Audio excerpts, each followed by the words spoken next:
Bonjour, je suis Marion, orthoptiste. Je vais vous parler du rôle de l'orthoptiste dans le parcours des 10. Alors d'abord, qu'est-ce qu'un orthoptiste? Donc l'orthoptiste, c'est un professionnel de santé paramédical qui va travailler sur prescription médicale. Donc ça peut être un généraliste, ophtalmo, pédiatre, neurologue, n'importe. Et qui donc va prescrire un bilan de santé visuelle de l'enfant. En effet, la vision de l'enfant est essentielle puisque une atteinte de la vision va affecter le développement de l'enfant. Et c'est pourquoi on préconise 3 contrôles de la vision avant les 6 ans de l'enfant. Donc à 6 ans, on considère que l'œil de l'enfant et sa vision sont matures. Et si on est passé à côté de quelque chose avant cet âge-là, ça peut être plus compliqué pour récupérer.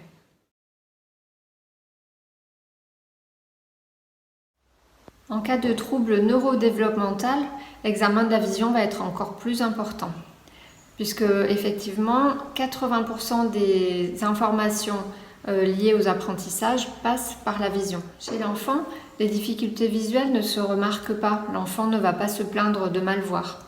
Il va falloir être attentif à son comportement plutôt. Donc ça va être un enfant qui va se rapprocher de la télé, de son livre, peut-être un enfant qui va se cogner, être maladroit, tomber. On va aussi parfois avoir des enfants qui ont les yeux qui pleurent ou qui se plaignent d'avoir mal à la tête, d'être fatigués. Donc il y a toutes sortes de signes d'appel en faveur d'un trouble visuel. Donc il faut être très attentif au comportement de l'enfant. Dans le cadre d'un trouble 10, l'ophtalmo va tout d'abord faire un examen de l'œil, de la vision, puis l'orthoptiste va prendre le relais et il va effectuer un bilan assez complet de la fonction visuelle en 3 étapes. Donc tout d'abord, on va faire le bilan sensoriel, c'est-à-dire on va faire un état des lieux de ce que perçoit l'enfant, des informations qu'il reçoit. Est-ce que les informations qui lui arrivent sont pertinentes? Est-ce qu'elles sont justes? Ensuite, on va faire un bilan moteur. Donc le bilan moteur, ça va être est-ce que l'enfant arrive à bouger les yeux? Est-ce qu'il y a une partie du regard qui ne peut pas être traitée parce que l'enfant ne parvient pas à orienter le regard dans cette direction? Est-ce qu'il arrive à fixer suffisamment longtemps pour prendre des informations visuelles? Est-ce qu'il présente une fatigue visuelle? Voilà, tout un ensemble de signes plutôt moteurs. Enfin, après le bilan sensoriel et le bilan moteur, l'orthoptiste va établir le bilan fonctionnel, c'est-à-dire à quoi sert la vision pour l'enfant, comment est-ce qu'il comprend ce qu'il est en train de percevoir. On va s'intéresser à tout ce qui est spatial également, comment il se repère dans l'espace, comment il va explorer une feuille, comment il va prendre les informations pertinentes.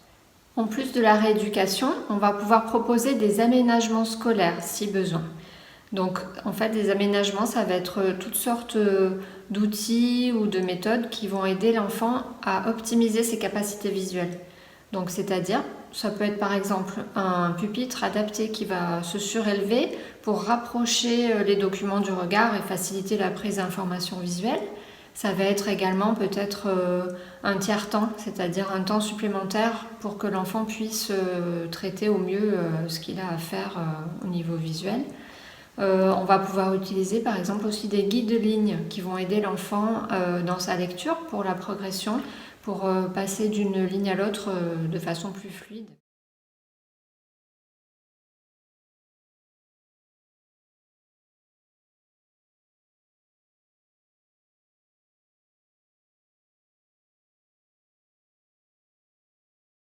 Les enfants porteurs de troubles 10 ont souvent un parcours long. Ils rencontrent pas mal de professionnels de santé ou éducatifs assez variés. C'est pourquoi l'orthoptiste a un rôle aussi dans cette équipe. Donc il va pouvoir prendre sa place, expliquer un petit peu aux autres professionnels ce qu'il en est du point de vue de la vision de l'enfant, ce qu'on peut attendre de lui, ce qui est préconisé. Et donc ce rôle d'échange est vraiment indispensable pour que chacun comprenne bien les possibilités de l'enfant et ce qu'il ne sera pas possible pour lui de réaliser. De ce fait, l'orthoptiste pourra être présent lors des réunions d'équipes éducatives ou dans des réunions de synthèse dans des centres comme le CNPP, le CAMS, et pourra ainsi participer à l'élaboration du projet pour l'enfant. Voilà, vous avez eu un petit aperçu du travail de l'orthoptiste dans le suivi des enfants porteurs de 10. Il faut quand même rajouter que le travail avec les parents, il est indispensable et il est vraiment essentiel. Donc bravo les parents. Et merci à l'association Dissemblables pour cette proposition et puis pour soutenir les parents et les professionnels et faire travailler tout le monde ensemble. Merci, au revoir.